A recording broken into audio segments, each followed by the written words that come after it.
আসসালামু আলাইকুম দর্শক, আমন্ত্রণ জানাচ্ছি beyond border sports presents the analyst angle powered by rabbit hole BD. দর্শক, পুরো বাংলাদেশ জুড়ে কিন্তু বিশ্বকাপের উন্মাদনা শেষ হয়েছে ওয়ার্ল্ডের মতো করেই, এবং ক্রিকেটের উন্মাদনা শুরু হয়েছে। এবং গত সপ্তাহের যত ক্রিকেটীয় আলাপ আলোচনা এবং বাংলাদেশ যেখানে খেলছে, বাংলাদেশের ক্রিকেটাররা যেখানে খেলছে, সব আলোচনা নিয়ে আমাদের আজকের অনুষ্ঠান অ্যানালিস্ট অ্যাঙ্গেলে আমাদের সাথে উপস্থিত আছেন সার্টিফাইড পারফরমেন্স অ্যানালিস্ট আহমেদ রোজন প্রতীক ভাই। প্রতীক ভাই, কেমন আছেন? আলহামদুলিল্লাহ, ভালো। আমরা আসলে আজকে যেসব টপিক নিয়ে আলোচনা করছি একটু দর্শকদেরকে সামারাইজ করতে চাই। বাংলাদেশ এবং অস্ট্রেলিয়ার একটা আকাঙ্ক্ষিত সিরিজ হতে যাচ্ছে, কমপ্লিট একটা সিরিজ হতে যাচ্ছে প্রতীক ভাই।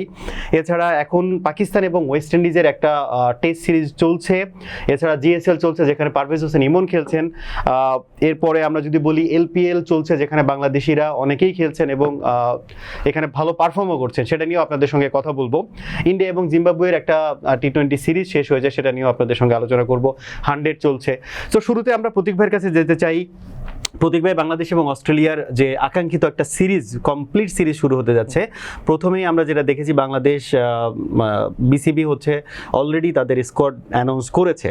কিছু চমকও আমরা দেখেছি। সৌম্য সরকারকে 5 বছর পরে দলে দেখেছি।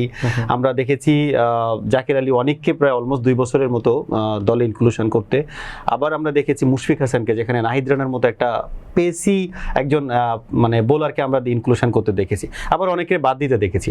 এই যে স্কোয়াডটা অস্ট্রেলিয়ার মতো একটা দলের সাথে খেলার মতো কতটুকু কম্পিট করতে পারে, সেটা আপনার কাছে জানতে চাই। হ্যাঁ, বিষয়টাকে আমি 2 ভাগে ভাগ করে বলতে চাচ্ছি। তাহলে যে শুরুতে আমরা যে প্লেয়ারগুলোকে হারিয়েছি, এটা আমরা বিসিবি বলি, বাংলাদেশ টিম ম্যানেজমেন্ট বলি, এটা তাদের ব্যর্থতা। আর সেকেন্ড ফেজে যদি আসি, যে স্কোয়াডটা ঘোষণা করা হয়েছে, আমার মনে হয় অ্যাভেলেবেল যে রিসোর্স রয়েছে তার মধ্যে বেস্ট পসিবল স্কোয়াডটা আসলে দেওয়া হয়েছে। সো দুটো দিকই রয়েছে।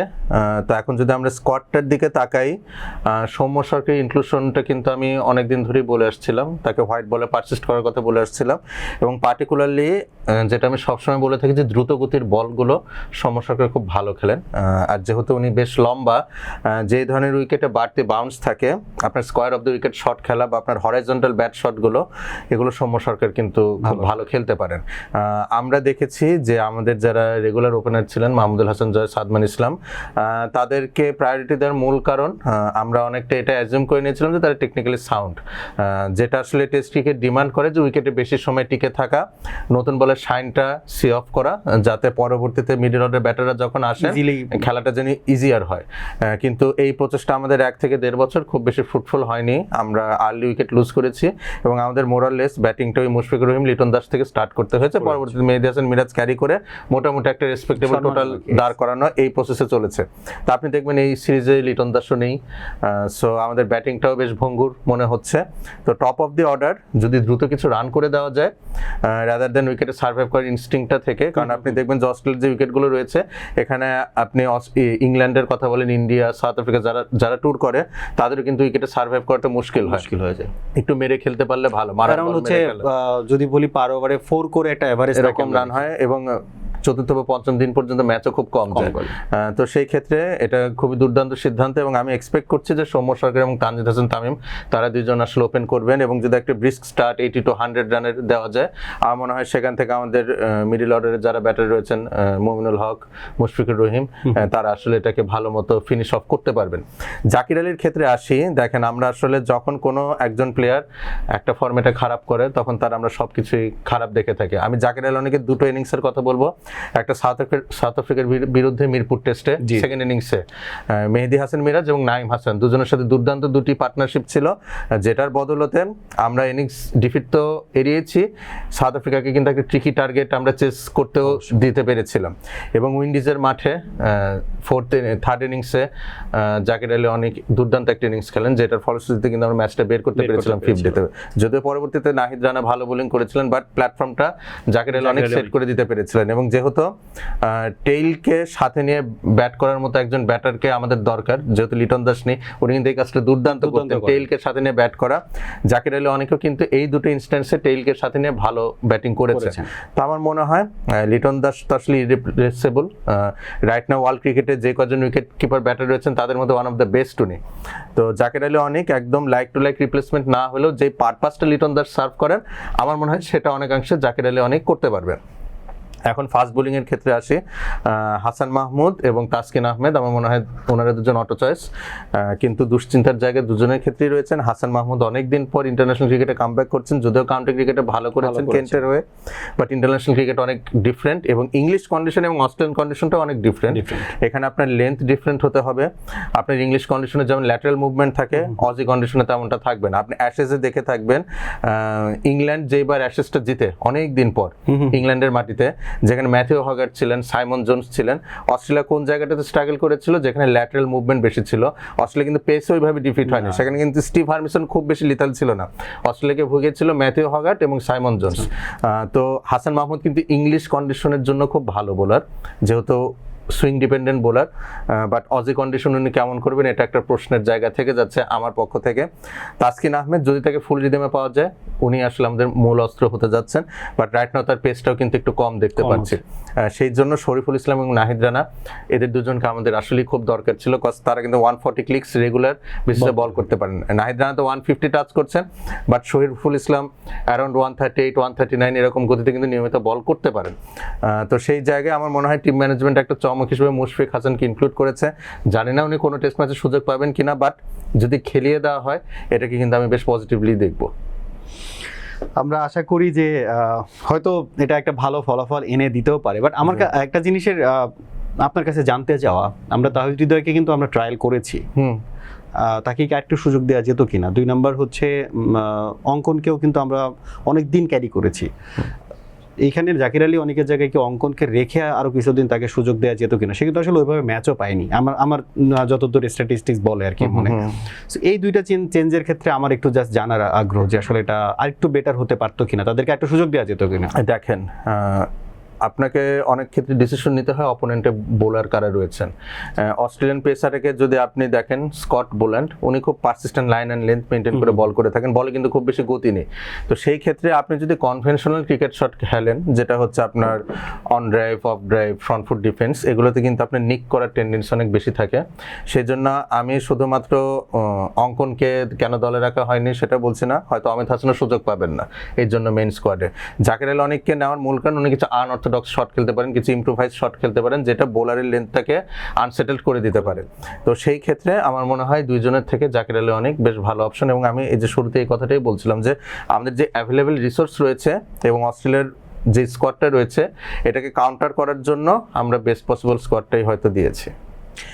আমরা একটা ভালো কিছু চিন্তা করছি এবং এটা নিয়ে কিন্তু আসলে কিছু জায়গাতে নাহিদ রানার আনঅ্যাভেলেবিলিটি নিয়েও কিন্তু আসলে নির্বাচকরা সরিও বলেছেন যে আসলে এটা আমাদের অস্ট্রেলিয়ার জন্য হয়তো আমাদের আরেকটু বেটার প্ল্যান করলে হয়তো নাহিদ রানা এটা আসলে সব কথার সরি তো আসলে অ্যাকসেপ্টেবল না। আপনি যখন অনেক বড় অপরাধ করবেন, এটা সরি আমরা কতটা মঞ্জুর করব, দেশের সাধারণ মানুষ আসলে বিষয়টাকে কিভাবে নিবে, এটা ধরেন আমার মতো সাধারণ মানুষ লাস্ট 6 মাস ধরে বলে আসছে আমি যে তাকে একটু কম খেলানো হোক। সামনে নট অনলি অস্ট্রেলিয়া সিরিজ, যদি ইন্ডিয়া ট্যুর করতে আসে এই সিরিজটা ক্রুশিয়াল হবে এবং একটা বোলার ইনজুরি থেকে ব্যাক করাটাই মূল কথা না, এসে সেই রিদেমটা ফেরত পাওয়া অবশ্যই এটাও একটা ইস্যু, ওই ফর্মটা ফিরে পাওয়া খুব কষ্টকর। তো এইটা আসলে ক্ষমার অযোগ্য বিষয়। মানে যেহেতু সরির প্রসঙ্গটা আসলো, যে লসটা হয়েছে not only in terms of Nahid Rana, সাথে শরীফুল ইসলাম এবং লিটন দাসের ইনজুরিটা নিয়েও কিন্তু আমরা অনেক খেলাফেলা করতে দেখেছি। তো দেখেন, ব্যাটিং এ লিটন দাস এবং বোলিং এ নাহিদ রানা, এই দুইজন না থাকাতে এই দুইজনই কিন্তু আমরা বিগত যতগুলো সিরিজ জিতেছি এই দুইজনের কন্ট্রিবিউশনই জিতেছি মোরাললেস। তো সেই জায়গা থেকে বাংলাদেশের জন্য খুবই টাফ এবং ইটস ভেরি আনলাইকলি দুটো টেস্টের কোনো টেস্ট আসলে 3 দিন পার হবে। অ্যাজ অ্যান অ্যানালিস্ট যেটা আমার মত, যদিও আমার যতই নিজের দেশ হোক বা যাই হোক, যদি দুজন ক্রিকেটার থাকতেন আমরা হয়তো অস্ট্রেলিয়ার সাথে চোখে চোখ রেখে কথা বলতে পারতাম, ম্যাচ জেতা পরের কথা, কিন্তু এখন আসলে বিষয়টা অনেক কঠিন দেখা যাচ্ছে। But yet as a cricket fan আমি চাইবো যে বাংলাদেশ ভালো করে। মাইকেল হোল্ডিং এর একটা ছোট ক্লিপস আমি দেখছিলাম, যেখানে উনি বলছেন যে আমারও খুব মানে অন্য দর্শকদের মতো আমার খুব ইচ্ছা ছিল অস্ট্রেলিয়ার কন্ডিশনে নাহিদ রানাকে বল করতে দেখা। এটা একটা মানে কেমন বিষয় যে ধরেন দুটো টিমের পেসারদের যদি আমরা হাইয়েস্ট পেসটা করে অ্যাজিউম করি, নাহিদ রানা আর্গুয়েবলি এটা টপ করতে অবশ্যই।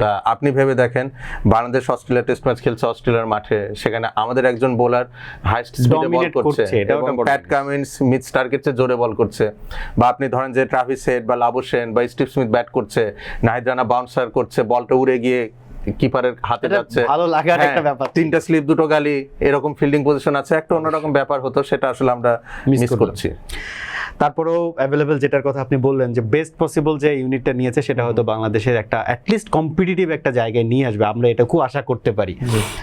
প্রতীক ভাই, জিএসএল আমরা কিন্তু দেখেছি যে বাংলাদেশে এর আগে দল পাঠাতে এবং সেখানে কিন্তু বাংলাদেশের রংপুর রাইডার্স কিন্তু মোটামুটি 2-3 বার কিন্তু কম্পিট করেছে এবং একবার শিরোপাও নিয়েছে। এবার কিন্তু বাংলাদেশ থেকে জিএসএল এ কোনো টিম যায়নি, কিন্তু বাংলাদেশ থেকে রিপ্রেজেন্ট করছেন পারভেজ হোসেন ইমন এবং উনি এক ম্যাচে কিন্তু 29 রান করেছেন এবং মোটামুটি ভালো একটা ফর্মে আছেন। ওনার দল লাহোর কালান্দার্স এখন পয়েন্ট টেবিলে 2য় স্থানে, 3 ম্যাচে 2টা জয়। এখন পয়েন্ট টেবিলের টপের কথা যদি বলি, 3 ম্যাচে 3টা জয় নিয়ে গায়ানা অ্যামাজন ওয়ারিয়ার্স কিন্তু টপ করছেন আর কি। তো এই জায়গাটা নিয়ে যদি আমি আপনার কাছে জানতে চাই, কেমন খেলছেন পারভেজ হোসেন ইমন এবং জিএসএল কেমন দেখছেন? আসলে বাংলাদেশে কোনো টিম থাকলে টুর্নামেন্টটা হয়তো আমরা আরো অনেক বেশি ফলো করতাম। রংপুর রাইডার্স লাস্ট 2টো আসর খেলেছে, প্রথম আসরে তো শিরোপা আমরা জয়লাভ করেছি, সেকেন্ড আসরে আমরা রানার্স আপ হয়েছি। সো বাংলাদেশের কিন্তু একটা ভালো পজিশন রয়েছে এই টুর্নামেন্টটাতে এবং অনেকটা প্রতীকী অর্থে বলতে গেলেও এবার লাহোর কালান্দার্স কিন্তু বেশ ভালো করছে এবং সেখানে Parvez Hossain Emon crucial role play করছেন। 3 ম্যাচে 71 রান এবং Shamim Hossain Patwary is expected to join Lahore Qalandars, so সেখানে বাংলাদেশের রিপ্রেজেন্টেশনটা আরও বাড়বে। এখন যদি আমরা টিম ওয়াইজ কথা বলি, দেখেন পার্থ স্কচার্সের একটা দল এখানে এসেছে, বাট এটা মেয়ারলি পার্থ স্কচার্সের মেইন টিম। এখানে আপনি দেখবেন যে একাডেমি প্লেয়ার কিছু রয়েছে বা ইরেগুলার যারা বিবিএল এ থাকেন সেই প্লেয়ারগুলো রয়েছেন। আপনি এখানে দেখবেন জশ ইংলিশ নেই, এখানে কুপার কনলি নেই, সো বেশ কিছু কি প্লেয়ার আসলে মিসিং রয়েছে এবং উসমান খান খেলছেন পার্থের হয়ে, আন্দ্রে ফ্লেচার রয়েছেন পার্থের হয়ে। তো এইখানে আমার মনে হয় পার্থের যে সুনামটা রয়েছে বিবিএল এ, ওই জিনিসটা আসলে ক্যারি ফরওয়ার্ড করতে তারা পারেনি। হ্যাঁ, এবং হোবার্ট হারিকেন্সেরও কিন্তু আমরা একই রকমের অবস্থা দেখেছিলাম লাস্টবার যারা খেলেছিলেন, সেখানে মিচওয়েন থেকে শুরু করে বেশ কিছু কি প্লেয়ার আসলে মিসিং ছিল। তো অস্ট্রেলিয়া বা বিবিএল জিএসএল একটা টিম পাঠাচ্ছে, বাট আমার মনে হয় টুর্নামেন্টটা আর আকর্ষণীয় হতো যদি এটা তাদের মেইন স্ট্রেংথ স্কোয়াডটা থাকতো, অনেক বেটার হতো। আপনি এখন বাকি দুটো টিম যেটা বলে থাকি, ডেজার্ট ভাইপার্স এবং সান ফ্রান্সিসকো ইউনিকর্নস। ডেজার্ট ভাইপার্সের ব্যাটিংটা কিন্তু দুর্দান্ত, আপনি আন্দ্রেস হাউস থেকে শুরু করে বেশ কিছু কোয়ালিটি ব্যাটার আসলে ডেজার্ট ভাইপার্সে দেখতে পারবেন। যেটা তাদের ভোগাচ্ছে সেটা হচ্ছে ডেথ বোলিং। এখানে তাদের ইউই বেস্ট কিছু লোকাল বোলার্স রয়েছে, ব্যাটিংয়ে বেশ কিছু বিদেশি তারকা থাকলেও ডেজার্ট ভাইপার্সের এই ডেথ বোলিং এর জন্য তারা কিন্তু গায়ানা অ্যামাজন ওয়ারিয়ার্সের সাথে অনেকটা জেতা একটা ম্যাচ, মানে একদম ক্লোজ ম্যাচ, এটা তারা আসলে বের করে আনতে পারেনি। তো আমার মনে হয় ডেজার্ট ভাইপার যদি ম্যাচটা জিততে পারতো টুর্নামেন্টটা অনেক জমজমাট হতো। ন্যাথান স্মিথ রয়েছেন কিউই অলরাউন্ডার ডেজার্ট ভাইপার্সে, বাট তাকে সঙ্গ দেওয়ার মতো কোয়ালিটি ফাস্ট বোলার এখানে অভাব রয়েছে। তো আপনি যদি এখন স্কোয়াডের কথা দেখেন, এই সান ফ্রান্সিসকো ইউনিকর্নসও কিন্তু অনেকটা ব্যাটিং নির্ভরই টিম। আপনি সেখানে হাসান খানের কথা বলতে পারেন, সঞ্জয় কৃষ্ণমূর্তির কথা বলতে পারেন, প্রিটোরিয়াস রয়েছেন, হাম্মাদ আজম রয়েছেন, তারা সবাই অ্যাজ এ ব্যাটিং ইউনিট ভালো করছে, কিন্তু ইয়েট এই যে বোলিংটা ভোগাচ্ছে। সো 5টি টিম যারা রয়েছে তাদের মধ্যে ইউই এবং ইউএসএ বেস্ট যে দুটো টিম, সান ফ্রান্সিসকো ইউনিকর্নস এবং ডেজার্ট ভাইপার্স, তাদের বোলিংটার জন্য আমার মনে হয় যে তাদের আসলে ফাইনাল খেলাটা কঠিন হয়ে যাবে। আলটিমেটলি গায়ানা অ্যামাজন ওয়ারিয়ার্স এবং লাহোর কালান্দার্সে আসলে টুর্নামেন্টটা খেলবে এবং Guyana Amazon warriors in terms of player capability আসলে যোজন ব্যবধানে এগিয়ে, সেটা কিন্তু আপনি লাহোর আর গায়ানা অ্যামাজন ওয়ারিয়ার্সের ম্যাচটা দেখলে বুঝতে পারবেন। এখানে রংপুর রাইডার্স যদি এবারই রিপ্রেজেন্ট করতে পারতো, আমার মনে হয় এক্ষেত্রে একটা বেটার ফাইট গায়ানাকে তারা দিতে সক্ষম হতো। এখন আমার মনে হচ্ছে ফাইনালটি 2 দলের মধ্যে হবে এবং গায়ানা হয়তো দ্বিতীয়বারের মতো জিএসএল এর শিরোপাটা নিতে যাচ্ছে।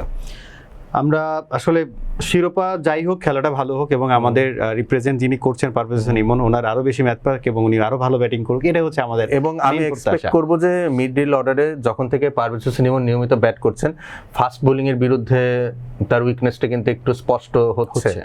যদিও লাস্ট যে ম্যাচটা ছিল সেখানে উনি দুর্দান্ত দুটো শট খেলেছেন এগেইনস্ট ফাস্ট বোলার্স, একটা লং অনের মাথার উপর দিয়ে একটা শর্টার লেন ডেলিভারি, ফ্রন্ট ফুটে এই শটটা উনি কিভাবে এক্সিকিউট করলেন, এটা এক্সিকিউট করতে কিন্তু স্কিল লাগে। সো কোয়ালিটি ফাস্ট বোলিং এর এগেইনস্টে উনি স্কোর করতে পারেন, এটা উনি প্রমাণ দিয়েছেন। কিছু শট দেখলে আসলে বোঝা যায় যে এটা সকলের পক্ষে খেলা সম্ভব না, হ্যাঁ, কিন্তু ওনাকে আসলে একটু কাজ করতে হবে। আমার মনে হয় সেই ক্ষেত্রে উনি একটা কমপ্লিট প্যাকেজ হিসেবে আবির্ভূত হবেন, কজ এখন অনেক আনঅর্থোডক্স খেলা হয়। আপনি পাওয়ার প্লে শুরুতে যে শুধু ফাস্ট বোলার বোলিং করবে, মিড ওভার্সে শুধু স্পিনাররা করবে এমন নয়। যখন আসলে পারভেজ হোসেন ইমন আসছেন, তাকে আসলে যেই রোলটার জন্য সেট করা হয়েছিল যে স্পিনারকে চার্জ করা, ওটা উনি ভালো করতে পারছেন, কিন্তু অপোনেন্টও তো আসলে এখন স্টাডি করে। পারভেজ হোসেন ইমন মিডল ওভারে আসলো, একজন ফাস্ট বোলারকে কাজ করলে তাকে এক অবশ্যই পাশ থেকে আসলে চালু করে দেওয়া হয় এবং তার উইকেটটা কিন্তু নিয়ে নেওয়া যাচ্ছে। সো এই জায়গাটা কাজ করতে পারলে আমাদের ন্যাশনাল সার্কিট অনেক লাভবান হবে। হোপফুলি তিনি এটা নিয়ে কাজ করবেন এবং আশা করি তিনি এই টুর্নামেন্টেও ভালো কিছু আমাদেরকে দিতে পারবেন। প্রতীক ভাই, আমরা একটা টেস্ট দেখলাম শেষ পাকিস্তান ওয়েস্ট ইন্ডিজের, এবং এটা হয়তো হরহামেশা হয় না, এবং গতকালকে আমি টেস্ট নিয়ে কথা বলার আগে যেটা বলতে চাই, পাকিস্তানে যখন 9 উইকেট তখন আমরা দেখলাম যে জেডেন সিলস একটা বলকে খুব ইজিলি যেতে দিলেন, এবং কমেন্টেটররা বলছিলেন যে সামহাও এটা হচ্ছে আসলে ক্রিকেটীয় স্বভাবজাত অ্যাটিটিউড না, যে ঠিক আছে আমি বলটাকে ইজিলি না, ইচ্ছা করে উনি সামহাও মনে হলো যে বাউন্ডারি বার করে দেয়া। তো গতকালকে কিন্তু আমরা দেখেছি যে একদম একপেশে একটা ম্যাচ হতে দেখেছি, যেটাতে আসলে ওয়েস্ট ইন্ডিজ যে আমরা ছোটবেলা থেকে শুনতাম যে ওয়েস্ট ইন্ডিজের এত পাওয়ারফুল একটা যে কম্প্যাক্ট টিম, সেটা কিন্তু এখন রিসেন্ট টাইমে ওরা ওয়ানডে, টি20, এমনকি টেস্টেও কিন্তু তাদের ওই ধারাটা অন্তত কিছুটা হলেও ব্যাক করছে, এবং টিমটাও কিন্তু বেশ ফর্মিডেবল। সো আমার কাছে আপনার কাছে জানতে চাই, ফার্স্ট টেস্ট হলো পাকিস্তান এবং ওয়েস্ট ইন্ডিজের, কেমন দেখলেন, এবং এই টেস্টের কি ফ্যাক্টর এবং কাদেরকে আসলে আপনি এক্সপেক্ট করেছিলেন যারা আসলে ওই ভালো পারফর্মটা করতে পারেননি? পাকিস্তানের ক্ষেত্রে যেটা ঘাটতির জায়গা মনে হচ্ছে, তাদের ফাস্ট বোলারদের অ্যাভারেজ স্পিড এটা বেশ কম, অ্যারাউন্ড 132, 135 এটা হচ্ছে তাদের হাইয়েস্ট স্পিড। তো যখন আপনি উইন্ডিজ ট্যুর করবেন, আপনার পেসারদের বলের সর্বোচ্চ গতি এরকম থাকবে, আপনার জন্য টেস্ট ম্যাচ জয়লাভ করাটা মুশকিল। বাট ইয়েট মোহাম্মদ আব্বাস উনি আসলে খুব নিয়ন্ত্রিত লাইন অ্যান্ড লেন্থে বল করে থাকেন এবং মুভমেন্টটা খুব ভালো পান। সেকেন্ড ইনিংসে কিন্তু উনি দুর্দান্ত বোলিং করেছেন, 5টা উইকেট নিয়েছেন, যেটার জন্য আসলে পাকিস্তান ম্যাচে ছিল। কিন্তু পাকিস্তানের অফলেট এই যে টেস্ট ম্যাচে ব্যর্থতা, সেটা খুব বেশি স্পষ্ট হয়েছে বাংলাদেশের সাথে ব্যাক টু ব্যাক 4টা ম্যাচ হারার উদাহরণটাই বেশি দেখা যাচ্ছে। এখন আমরা যদি একটু ফিরে তাকাই যে বাংলাদেশের বিরুদ্ধে ম্যাচগুলো পাকিস্তান কোথায় হেরেছে, তাহলে আপনি দেখবেন যে রাওয়ালপিন্ডিতে সেকেন্ড টেস্টে, যেখানে বাংলাদেশ 6টা উইকেট আগে পড়ে গিয়েছিল, ওখান থেকে প্রেসার রিলিজ করে ফেলেছে পাকিস্তান, তখন ক্যাপ্টেন ছিলেন শান মাসুদ। আবার যদি সিলেট টেস্টটা থাকে, সেকেন্ড টেস্ট, সেখানেও লিটন দাস একটা দুর্দান্ত ইনিংস খেলেছেন, তখনও বাংলাদেশ 6টা উইকেট পড়ে গিয়েছিল, সেখান থেকে ক্লোজ আউট করতে পারেননি। আপনি যদি এই টেস্টটা দেখেন, জিম্বাবুয়ে ওয়েস্ট ইন্ডিজের কিন্তু 7টা উইকেট পড়ে গিয়েছিল যখন শামার জোসেফ ব্যাট করতে নামেন, 65 এটা রানের স্কোর, এবং শামার জোসেফ যেইভাবে আসলে ব্যাট চালালেন, আমার মনে হচ্ছিল যে পাকিস্তান আসলে ওয়েট করছিল যে টেইল এন্ডাররা আসলে তাদের উইকেটটা গিফট করে আসবে, কিন্তু উইন্ডিজ কিন্তু আসলে ওই জায়গা থেকে বেশ কিছু রান বের করে নিয়েছে, এবং উইন্ডিজের মাঠে ফোর্থ ইনিংসে অ্যাবাভ 150 যে কোনো টোটাল চেস করাটা অনেক ট্রিকি। তো আমার মনে হয় পাকিস্তান এই জায়গায় একটা ট্রিক মিস করেছে। আরেকটা হচ্ছে ফার্স্ট ইনিংসে দ্বিতীয় দিন শেষে পাকিস্তান খুব ভালো একটা পজিশনে ছিল, সেখান থেকে তারা লিড কনসিড করেছে। আমি সবসময় বলে থাকি টেস্ট ক্রিকেটে 20-30 রানের লিড যেটাই হোক সেটা খুব ক্রুশাল, কারণ এটা হয়ে যায় ডাবল ব্যবধানে কাজ করে। ধরেন আপনার 20 রান যদি ডেফিসিট থাকে, আপনি সেকেন্ড ইনিংস 180 রান করলে টার্গেট হয় মাত্র 160, কিন্তু যদি লিড 20 রান থাকে তখন টার্গেট হয় 200। সো ডিফারেন্সটা কিন্তু 40 রানের হচ্ছে, সেখানে উইন্ডিজ 30 রানের মতো লিড পায়, এবং এই লিডটাই কিন্তু আসলে আলটিমেটলি দেখবেন যে পাকিস্তানের মনোবলটা ভাঙতে সহায়তা করেছে। যেই টার্গেট হয়েছে 210, ওটা কিন্তু 150 হতো এক্স্যাক্টলি। তো সেই জায়গায় আমার মনে হয় পাকিস্তানে এই দুইটা জায়গায় তাদের ব্লান্ডার ছিল। এখন যদি আমরা ইন টার্মস অফ ব্যাটিং আসি, শান মাসুদ দুর্দান্ত খেলেছেন ফার্স্ট ইনিংসে, এবং টেস্ট ক্রিকেটে তাকে ক্যাপ্টেন করার মূল কারণ কিন্তু এটাই ছিল। দেখেন, ক্যাপ্টেন আসলে সেই প্লেয়ারকে আমরা করতে চাই যার স্কোয়াডের জায়গাটা 100% কনফার্ম, এবং শান মাসুদ যেটা আমি সৌম্য সরকারের ক্ষেত্রে বলছিলাম যে রিলেটিভলি টলার, এই যে বাড়তি বাউন্স যে উইকেটগুলোতে থাকে, এই ক্ষেত্রে শটগুলো নেগোসিয়েট করতে অনেক ইজিয়ার হয়। ফোর্থ ইনিংসে শান মাসুদ কিন্তু ইনজুরি ক্যারি করছিলেন, যে জন্য প্রপারলি ব্যাট করতে পারেননি, 6 নম্বরে 7 নম্বরে। উনি যদি প্রপারলি ফিট থাকতেন, আমার মনে হয় পাকিস্তান ম্যাচটা ক্লোজ করতে পারতো। Babar Azam tried, but apart from Shan Masood and Babar Azam কোনো প্লেয়ার আসলে স্টেপ আপ করতে পারেনি। তো আপনি যখন লাস্ট উইকেটে আব্বাসকে যেটা দেখেছি, সেটা অন্যরা করতে পারেনি। সো দেশের বাইরে যদি আপনি টেস্ট ম্যাচ জিততে চান, অ্যাজ এ ব্যাটিং ইউনিট আসলে 2-3 জন ব্যাটসম্যানের পাশাপাশি কিছু ছোট ছোট রোল আসলে কাউকে প্লে করতে হবে, সেটা আমরা দেখতে পাইনি। আজান ওয়াইস বাংলাদেশের বিরুদ্ধে খুব ভালো করেছেন, এখানে নামের প্রতি সুবিচার করতে পারেননি, এবং ফাজালের পরিবর্তে ইমামুল হককে ইনক্লুড করা হয়েছিল, উনি আসলে নামের প্রতি সুবিচার রাখতে পারেননি। সো রিজওয়ানও অনেকদিন ধরে রানের বাইরে রয়েছেন। সো এই ঘুরে ফিরে দেখেন, বাংলাদেশ সিরিজে বাবার আজম শান মাসুদি খেলেছেন, এবং শান মাসুদের দুর্দান্ত একটা ক্যাচ মাহমুদুল হাসান জয় যেটা নিয়েছিলেন, ওটাই টার্নিং পয়েন্ট ছিল। এবং এই ম্যাচে শান মাসুদের ইনজুরি আমার মনে হয় এটা তৃতীয় একটা পয়েন্ট, যে ভ্যারিয়েবলের জন্য আসলে পাকিস্তান এখানে। আমার কাছে ওই যে আপনি যে ওয়ার্ডটা ইউজ করেন, লাইক টু লাইক, এই ওয়ার্ডটার সাথে আমি যদি একটু কম্পেয়ার করি, ওয়েস্ট ইন্ডিজের মানে যে বোলিং কিংবা ব্যাটিং অলরাউন্ডার যাকেই আমরা বলি না কেন, এইখানটাতে আমার কাছে কেন জানি মনে হয়েছে যে আমরা আমির জামালকে দেখেছি এবং গ্রিভসকে দেখেছি, এই দুইজন কিন্তু সেম রোল বা প্লে করেন দুই টিমেরই। সো ফার্স্ট ইনিংসে 5 উইকেট নিলেন গ্রিভস এবং ব্যাটিংয়েও কিন্তু উনি ভালো করেছেন, সেটা কিন্তু আমরা একদম টোটালি যদি বলি মিসিং পেয়েছি হচ্ছে আমির জামালের কাছ থেকে। এটাও কি কোনো একটা বড় রিজন হতে পারে? হতে পারে, তবে আমি বললাম যে যেই ফ্যাক্টরগুলো আমি উল্লেখ করলাম ওটা যদি আসলে পাকিস্তান মেলাতে পারতো সমীকরণ, এটা হয়তো অত বড় ইস্যু হয়ে দাঁড়াতো না। গ্রিভস কিন্তু খুব বড় ইনিংসও খেলতে পারেনি, বাট বোলিং হাতে দুর্দান্ত ছিলেন।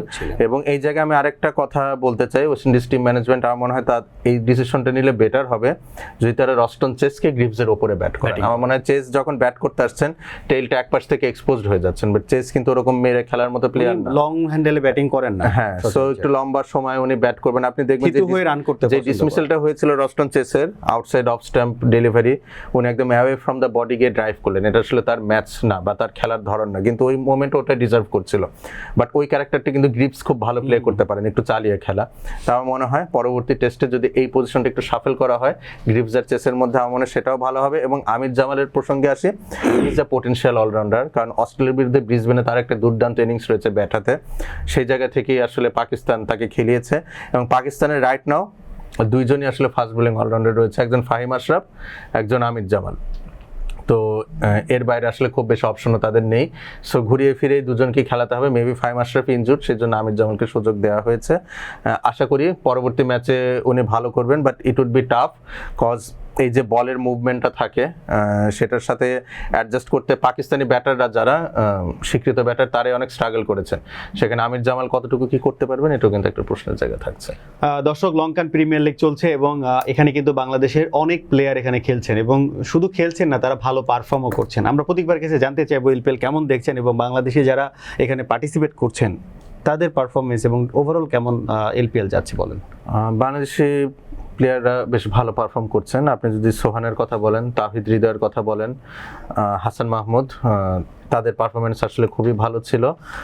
সাকিব আল হাসান বল হাতে ভালো করছেন, বাট ব্যাট হাতে অ্যাডিকুয়েট চান্স আসলে উনি পাচ্ছেন না। ইনফ্যাক্ট আসলে সাকিব আল হাসানের রাইট না ব্যাটিং ফর্মের কথা চিন্তা করে অনেক নিচে আসলে তাকে নামানো হচ্ছে। টি-20 ক্রিকেটে এই পজিশনে আপনি খুব বেশি ব্যাট করার সুযোগ পাবেন না। অ্যাপার্ট ফ্রম দ্যাট এলপিএল এর আরেকটা জিনিস যেটা আমার ভালো লেগেছে যে কোয়ালিটি ফরেন প্লেয়ার্স, বিপিএল এ যেটার আমরা অভাব দেখি। আপনি যদি দেখেন কিছু প্লেয়ার্স রয়েছে, লিজার্ড উইলিয়ামস সাউথ আফ্রিকার, Shaheen Shah Afridi from Pakistan, Ben McDermott from Australia, এই টাইপের প্লেয়াররা ফুল টাইম খেলছে এলপিএল এ। আমরা যেটা করি যে প্লে অফে এসে ওই ম্যাচের জন্য স্যাম বিলিংস, মঈন আলী এরকম কিছু প্লেয়ার নিয়ে এসে আসলে আমাদের টুর্নামেন্টটা ক্লোজ আউট করার চেষ্টা করি। তো এলপিএল থেকে যদি আমরা এই জিনিসটা শিক্ষা নিতে পারি যে কিছু কোয়ালিটি ফরেনার্স আনা, এবং আপনি দেখবেন যে বিজয় শঙ্কর এবং পীয়ূষ চাওলাও কিন্তু খেলছেন। বিজয় শঙ্কর রিসেন্টলি রিটায়ারমেন্ট ঘোষণা করেছেন, বাট ইয়েট এই যে ইন্ডিয়ান প্লেয়ারের উপস্থিতি কিন্তু টুর্নামেন্টের রংটা আরেকটু বাড়িয়েছে। তো এই দিক থেকে চিন্তা করলে এলপিএল এর আয়োজন আমার কাছে লাস্ট বিপিএল এর থেকে বেটার মনে হয়েছে। আর বাংলাদেশি প্লেয়ারদের পারফরমেন্স আসলে দুর্দান্ত। সোহান এবং তাহিদ হৃদয়ের ইনিংসটা পার্টিকুলারলি বলতে গেলে বেশ ভালো ছিল। আমি আরেকটা জিনিস অ্যাড করতে চাই, এলপিএল এ আমার কাছে অন্যতম যেটা ভালো লেগেছে সেটা হচ্ছে যে দর্শক ভর্তি গ্যালারি, যেটা বাংলাদেশের বিপিএল এ প্রচন্ডভাবে আমরা মিস করি। ফাঁকা মাঠে খেলা হয় এবং আমি মোরালেস এলপিএল দেখছি বাংলাদেশি প্লেয়ারদের জন্য, এবং আমি মোটামুটি ম্যাক্সিমাম টাইমে দেখি কিন্তু গ্যালারিতে প্রচুর দর্শক। এবং আজকে যেটা বলা হচ্ছে আজকে full house ticket already sold হয়ে গেছে গতকালকের খেলায় আমি শুনছিলাম। সো দর্শকদেরকে একটু জানিয়ে দিতে চাই বাংলাদেশে যারা খেলছেন তাদের একটু সামারাইজ। নুরুল হাসান সোহান একটা ম্যাচ পেয়েছেন, উনি এক ম্যাচে 29 রান করেছেন, যেখানে আসলে যদি বলি যে উনি মানে 5টি চার একটি ছক্কার মার ছিল ওনার।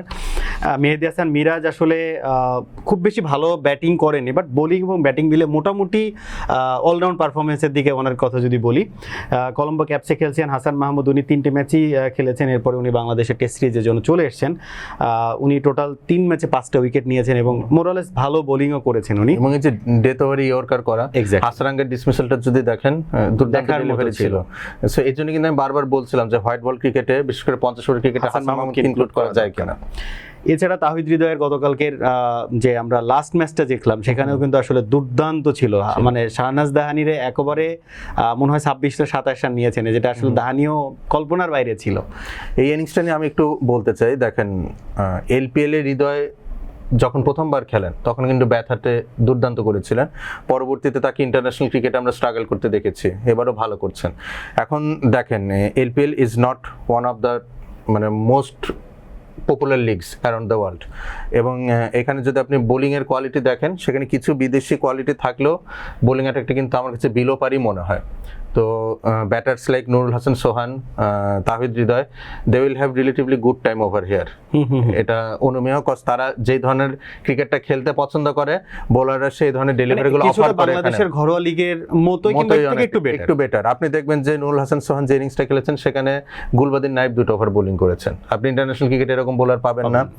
দাহানি এখন পাকিস্তান ক্রিকেটে অফ, যেখানে আসলে তাহিদ হৃদয় খুব ভালো খেলেছেন, যদিও ভালো খেললে ভালো বলতে হয়, বাট এই ইনিংসটাতে যদি আসি, আপনি তাহিদ হৃদয়ের প্রথম ছক্কাটা যদি দেখেন, এই বলটা মারারই ছিল, একদম বডি বরাবর করা বল, এবং ইট ওয়াজ নট আ বাউন্সার বা neither a bouncer or not a good lane delivery, একদম ধরেন এটা মারার জন্য রেডি ছিল, জাস্ট উনি শটটা খেলেছেন।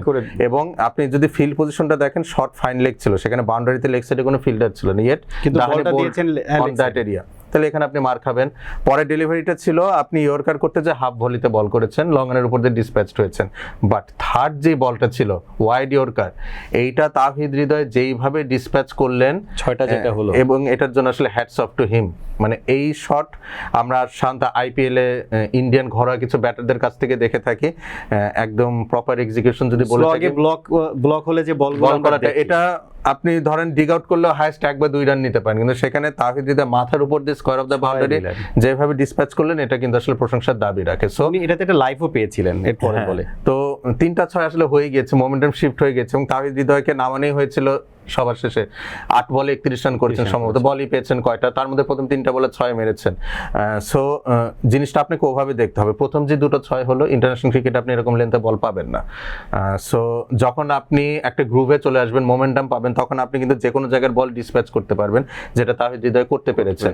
ইন্টারন্যাশনাল ক্রিকেট আসলে প্রথম 2টো বল সিঙ্গেল হওয়ার পর ওই লেন্থের বলটা যেটা উনি 6 মেরেছেন, এটা কঠিন হতো। সো আমাদের আসলে দুটো দিকই দেখতে হবে, ভালোকে ভালো বলবো, বাট কেন খুব বেশি ভালো পারফরমেন্স হচ্ছে সেটা আসলে একটু মাথায় রাখতে হবে। এটা নিয়েও আমরা হয়তো আবার কথা বলবো এই টুর্নামেন্ট শেষে।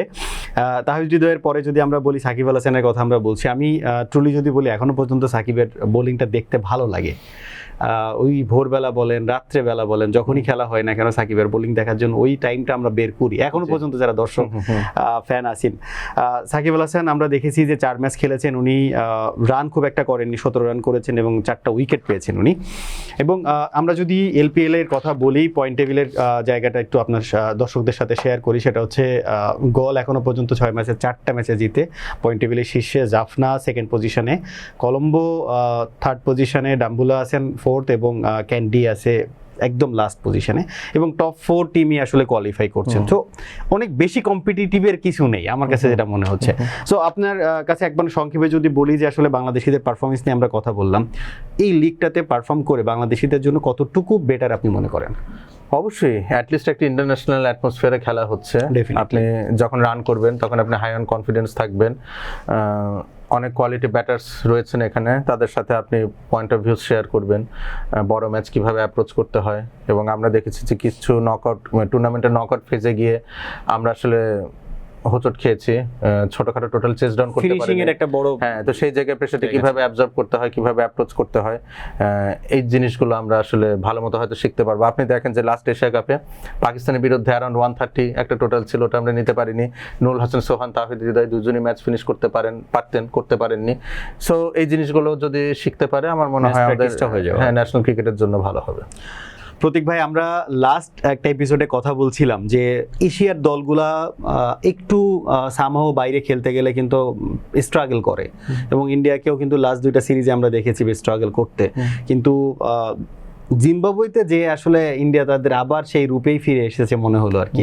এখানে কি আসলে ইন্ডিয়ার পারফরমেন্স নাকি জিম্বাবুয়ের বিলো পারফরমেন্সের কারণে এটা হয়েছে আপনার কাছে জানতে চাই। 3-0-তে ইন্ডিয়া তাদের টি-20 সিরিজটা জয় করে নিয়েছে। ইন্ডিয়া তো সবসময় কোয়ালিটি একটা সাইড, এবং এই ক্ষেত্রে যেটা ইন্ডিয়ার ক্ষেত্রে ভালো হয়েছে মায়াঙ্ক যাদবের ইনক্লুশনটা। আপনি দেখবেন যে এই সিরিজে Mayank Yadav highest wicket taker, এবং উনি কিন্তু অনেকটা নাহিদ রানার মতোই দ্রুতগতিতে বল করে থাকেন, খুব ইনজুরি প্রোন, অনেকদিন পর আসলে দলে কামব্যাক করেছেন এবং he has made the difference. আয়ারল্যান্ডের বিরুদ্ধে ইন্ডিয়ার বোলিং লাইনআপটা একটু সে কি মনে হচ্ছিল, আর্শদীপ সিং ওইভাবে পারফর্ম করতে পারেননি, একটা বেশ বড় টোটাল পোস্ট করতে পেরেছিল আয়ারল্যান্ড দুটো ম্যাচে কম্পারেটিভলি। এই জায়গায় জিম্বাবুয়ে স্ট্রাগল করেছে, বিশেষ করে ফার্স্ট টি-20তে শুরুতেই তারা বেশ কিছু উইকেট হারিয়ে যায়, এবং এই সিরিজগুলোতে মোমেন্টামটা সেট হওয়া খুব ইম্পর্টেন্ট। যখন ইন্ডিয়ার মতো দল মোমেন্টাম ধরে ফেলবে সিরিজের শুরুতে, কৃষ্ণাকেও কিন্তু আমরা দেখেছি ওইভাবে পারফর্ম করতে পারেননি। হ্যাঁ, মাইক যাদব আসলে খুব ডিফারেন্ট বোলার তাদের সবার থেকে, অনেক 145 150 kph নিয়মিত বল করতে পারেন। তো শুরুতে যখন টোনটা সেট হয়ে যাবে এবং ইন্ডিয়ার এই স্কোয়াডটা বেশ ফর্মিডেবল, ব্যাটার্সদের অভাব নেই কোয়ালিটি, সো তখন আপনার জন্য ইন্ডিয়াকে থামানো খুব মুশকিল। জিম্বাবুয়ের সবচেয়ে বড় অস্ত্র যেটা ছিল both with the bat and ball, Sikandar Raza could have performed, কিন্তু লাস্ট কয়টা সিরিজ ধরে তাকে পারফর্ম করতে দেখছি না। এই জন্য মনে হচ্ছে যে জিম্বাবুয়ে আরো বেশি স্ট্রাগল করেছে। ব্র্যাড ইভান্স তার জায়গা থেকে চেষ্টা করেছেন বোথ উইথ ব্যাট অ্যান্ড বল, কিন্তু আসলে ওইভাবে ডেলিভার করতে পারেননি। একজনের উপর আসলে অনেক বেশি প্রেসার হয়ে যাওয়া আর কি। এবং আমরা বাংলাদেশ সিরিজে যেটা আমরা দেখেছি যে মুজারেবানি কিংবা ইনকারাভা কিংবা নেয়ামেচি, যারা আসলে মানে পেস অ্যাটাকটা দিয়েছে, যেটা বাংলাদেশ কিন্তু আসলে স্ট্রাগল করেছে, ওটা কিন্তু ইন্ডিয়ারকে আমরা দেখিনি ওরকম। এই জায়গাতে আসলে কি মাইন্ডসেট নাকি ম্যাচ প্র্যাকটিস নাকি কোয়ালিটি, কোনটাকে আপনি মানে আলাদা করে দেখবেন? ব্লেজিং মুজারেবানি কিন্তু ভালোই করেছেন এই সিরিজে, third highest wicket taker, most probably Prince Yadav এবং মায়াঙ্ক যাদবের পরে উনি রয়েছেন। সো বাড়তি হাইটের যে ইস্যুটা, আমার মনে হয় ব্লেজিং মুজারেবানি এখানেও আসলে ব্যাটারদেরকে ঝামেলায় ফেলতে পেরেছেন। এনগারাভা ভালো বল করেছেন, আপনি দেখবেন বেশ কিছু বলে বিট করেছেন ইন্ডিয়ান ব্যাটারদের।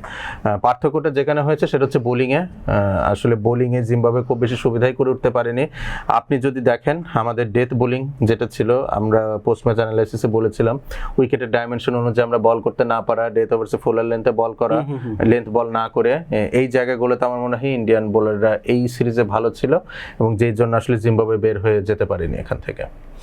আমরা আশা করি দুই দলের বাকি যে ম্যাচগুলো আছে সেগুলো কম্পিটিটিভ হোক, এক পেশে ম্যাচ না হোক, এবং ক্রিকেট আরও দেখার মতো হোক। আমি একবারই শেষের দিকে আপনার কাছে জানতে চাই, 100 শুরু হয়েছে, মেল ফিমেল মানে উইমেনটাও আমরা দেখছি 100-এর, এবং এর আগেও কিন্তু আমরা এটা দেখেছি। এবং যদি বলি যে গ্লোবালি যে লিগগুলো হয়, ফ্রান্সাইজি লিগগুলো, তার মধ্যে অন্যতম আকর্ষণীয় একটা ম্যাচ এবং টুর্নামেন্ট যদি বলি, এটাতে কিন্তু আসলে অনেক ভালো ভালো প্লেয়ার পার্টিসিপেট করেন। সো এই যে রিসেন্ট ফেজ যেটা শুরু হয়েছে 2026-এর, এই ফেজটা নিয়ে আপনার কাছে জানতে চাই সংক্ষেপে। টুর্নামেন্টে একটু অন্যরকম মাত্রা এসেছে, এটা যোগ হয়েছে না বিয়োগ হয়েছে সেটা বলা মুশকিল, বাট বেশ কিছু ইন্ডিয়ান ফ্র্যাঞ্চাইজি এখানে এসেছে। আপনি যদি সাউদার্ন ব্রেভ বলেন, জি, বা লন্ডন স্পিরিট বলেন, এই জায়গায় ওভাল ইনভিনসিবলসের পরিবর্তে এমআই লন্ডন এসেছে। Southern brave maybe Delhi Capitals franchise নিয়ে নিয়েছে। তারপরে সানরাইজার্স ফ্র্যাঞ্চাইজিও এখানে রয়েছে, লিডস নামে তাদের টিম রয়েছে। সো একটা আইপিএল ভাব এটার মধ্যে ঢুকে পড়েছে। এখন জানি না যে এটা আসলে টুর্নামেন্টের আকর্ষণ কতটা ধরে রাখবে বা বাড়াবে বা কমাবে কিনা, এটা টুর্নামেন্ট আসলে সামনে গেলে বোঝা যাবে। বাট যেটা উল্লেখযোগ্য, অনেক কোয়ালিটি ক্রিকেটার সেখানে রয়েছে, এবং আমি সবসময় বলে থাকি যে আইপিএল এর পরেই যদি কোনো ফ্র্যাঞ্চাইজি টুর্নামেন্ট থাকে যেখানে আমরা একসাথে অনেকগুলো কোয়ালিটি ক্রিকেটার্সের মেলা দেখতে পারি, সেটা আসলে 100। এবং একই সাথে মেল এবং ফিমেল দুটো ভার্সনে খেলা হচ্ছে। দিনের শুরুতে ফিমেলদের যেই টিমগুলোর খেলা হচ্ছে, রাতের বেলা আবার মেলরা সেম ব্যাচ একই মাঠে। সো এটা বেশ আকর্ষণীয় এবং অনেকটা অর্গানাইজড একটা টুর্নামেন্ট। শুধু কিন্তু ইন টার্মস অফ প্লেয়ার না, এটা কিভাবে অ্যারেঞ্জ হচ্ছে, কতটা অর্গানাইজড বিষয়টা, সেটাও কিন্তু অনেকটা ম্যাটার করে। ধন্যবাদ প্রতীক ভাই, আমরা আপনার কাছ থেকে, এবং আমরা আসলে দর্শকদেরকে জানাচ্ছিলাম লাস্ট উইকে ঘটে যাওয়া টোটাল বিশ্বে যেখানে যত ধরনের ক্রিকেট হচ্ছে, ক্রিকেটীয় লড়াই হচ্ছে, সব মিলে আলোচনা ছিল আজকে এই অনুষ্ঠানে। দর্শক, পরবর্তী এপিসোড দেখার আমন্ত্রণ জানিয়ে শেষ করছি। ভালো থাকবেন, বাংলাদেশ ক্রিকেটের সাথে থাকবেন। আসসালামু আলাইকুম।